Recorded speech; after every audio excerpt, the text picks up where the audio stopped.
ทุกคนตอนนี้เบาเล็กก็เดินทางมาฮอดหมู่บ้านทงหวายเลยเด้อพี่น้องนี่เป็นบ้านชนเผ่ากระตูแต่ว่าเส้นทางค่อนข้างเป็นเส้นทางลาดยางเนาะทุกคนนี่แหละเป็นลาดยาง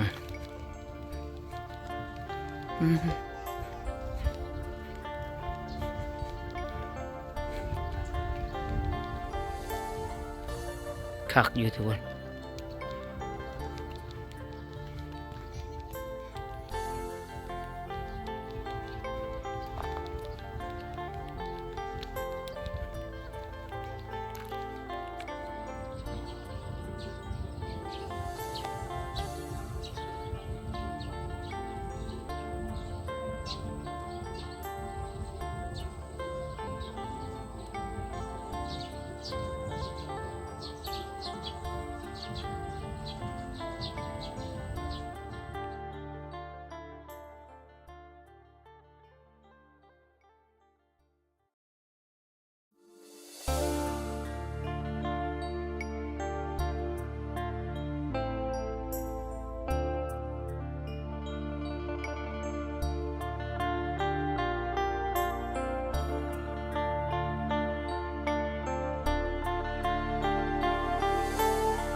ทุกคนบรรยากาศคักหลายเนาะ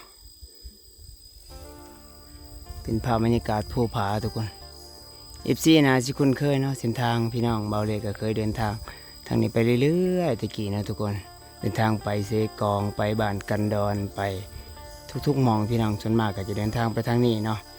ก็โดนบ่ได้ไกลมาทุกคนก็บ่ได้ลงคลิปก็โดนเติบแล้วฝากติดตามเด้อทุกคนแม่นว่าเบาเล็กบ่อยากลงคลิปเนาะเบาเล็กมีปัญหาทางด้านการเงินแน่ทางด้านเวลานะทุกคนแล้วก็สุขภาพเนาะบ่ค่อยสบายปานใดพี่น้องขอบคุณ FC หลายๆเด้อที่เข้ามาติดตามให้กำลังใจเบาเล็กทุกคนสบายดีอีกครั้งเนาะ นี่แหละบรรยากาศก็ถือว่าคักหลายพี่น้องทางลาวใต้เนาะ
บรรยากาศคักหลายพี่น้องเนาะทางเส้นทางไปชนบทเด้อพี่น้องเด้อเมืองท่าแตงแขวงเซกองเป็นทางลาวใต้พี่น้องลาวใต้ภาคใต้ของลาวเนาะนี่ค่าเส้นทางการเดินทางพี่น้องให้พี่น้องได้เบิ่งเนาะ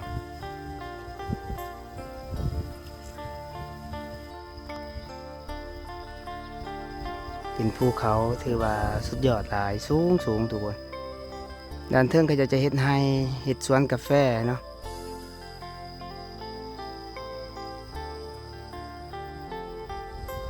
อากาศถือว่าสุดยอดพี่น้อง